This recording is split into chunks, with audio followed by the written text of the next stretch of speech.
Laura Ling is the host and reporter on E! Investigates. It is a documentary series on the E! Network, which explores topics such as teen suicide and the challenges faced by the military spouses. Prior to joining the E! Network, Ling served as the vice president of Current TV's journalism department and created Current's weekly investigative documentary series, Vanguard. She followed her sister's footsteps by getting into reporting and trying to engage younger audiences to become interested in what's going on in the world. Laura Ling also worked as a correspondent reporting on crucial issues. She has visited and reported from dozens of countries. She has covered subjects including slave labor in the Amazon, internet censorship in China, women's rights in Turkey, and Mexico's drug war.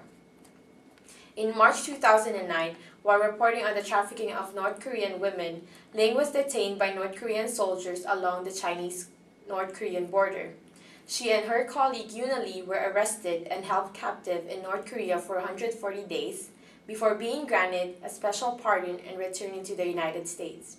She has since sought to shine a light on the issue of trafficked women, as well as to bring greater attention to the plight of other imprisoned journalists around the world. In her speech, Ling discussed issues regarding the struggles of obtaining freedom in different parts of the world where people are competing and fighting for their liberties. She further talked about Myanmar, rights of women in Turkey, Mexico's drug war, prostitution and trafficking of women in China, defectors of North Korea, and her captivity in North Korea. The first issue was about Myanmar, which is a country ruled by its military. Myanmar has frequent electricity blackouts and a censored internet. Ling talked about the Buddhist monks who moved to Thailand because of the fear of losing their lives. This is because the monks peacefully protested to the government about providing them their basic needs, but they were repelled by armed guards and soldiers. Even though the media are censored by the government, images of the protests were captured on cell phones and were surreptitiously uploaded onto the web. Through an online international campaign, the monks gained supporters, and the world was able to see what was happening in Myanmar. Secondly, Ling explained the differences of women regarding wearing the hijab or headscarf in Iran and Turkey. In Iran, women expose some very small tuft of hair below their headscarves. She described it as a very small gesture but defiant one. In some Muslim countries, women are forced to wear hijab or the headscarf. On the contrary, in Turkey, many women are fighting for their right to wear the headscarf in government offices and universities. Ling describes what she felt on wearing the headscarf in both countries in this clip. I've been to both Iran and Turkey, and having worn the headscarf in both places, I remember coming home without the scarf and actually feeling a little bit more self-conscious because in both of these countries I covered myself up and I became a little bit less concerned about my appearance, what I was wearing, and then to arrive back home and be bombarded with all of these images of ultra skinny women wearing loads of makeup and designer clothes, I almost missed wearing a scarf. Not that much.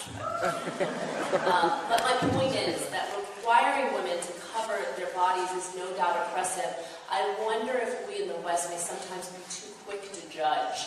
Oftentimes we look at women who are covered up and assume they must be these subservient creatures. But perhaps we are the ones that have become slaves to a society that puts too much pressure on our appearances. Thirdly, Ling spoke about the Mexico's drug war. Mexican militaries are fighting drug cartels that are competing against each other for the control of the drug trade. She witnessed numbers of and methods of drug-related killings. She described it as one of the most gruesome murder scenes she had seen in her life, but the people has become immune of the frequent violence of the community. Fourthly, Ling traveled to northeastern China to work on stories about North Korean defectors. These are people who escaped North Korea, and they are mostly women. Some North Korean women are trafficked, sold into marriages, and lured to prostitution industry in China. Due to the one-child policy of China, which creates gender imbalances, prostitution has been rampant. Lastly, Ling described what happened in March 17, 2009, the day she and her colleague Yuna Lee were captured by the North Korean soldiers. They were documenting about the trafficking North Korean into China. They were at the Tumen River, the border that separates China and North Korea. They followed the local tour guide and ended up in the North Korean territory. They tried their best in order to get back to Chinese territory, but the North Korean soldiers were determined to apprehend them. She was dragged, kicked on the shoulder, and held up with a rifle by the soldiers. On the first day of captivity, they were able to get their belongings. They ripped and swallowed and threw in the toilet some of the notes, which contains questions which could have been misinterpreted by the North Korean government.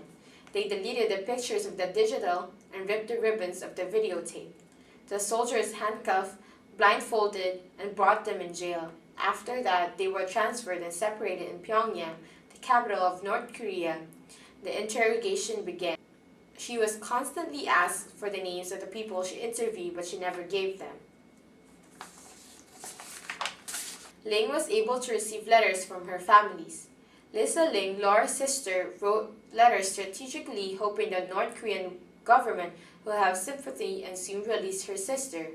Laura thought it would work as she was allowed to make phone calls with Lisa. After a few months, Ling was released, but one of the reasons why was because of former President Bill Clinton's phone call to Kim Jong-il to offer condolences 15 years ago. That was the first phone call that he received when his father died. Ling said to practice expressing gratitude. She was thankful to have her families and friends who gave her strength and hope. She conveys that even the smallest gesture of gratitude can save lives and make a big difference in the world. Some people have to fight and risk their lives in order to attain their freedom. Ling ended her speech by encouraging us to treasure our freedom and be the voice for those people who need one. Thank you.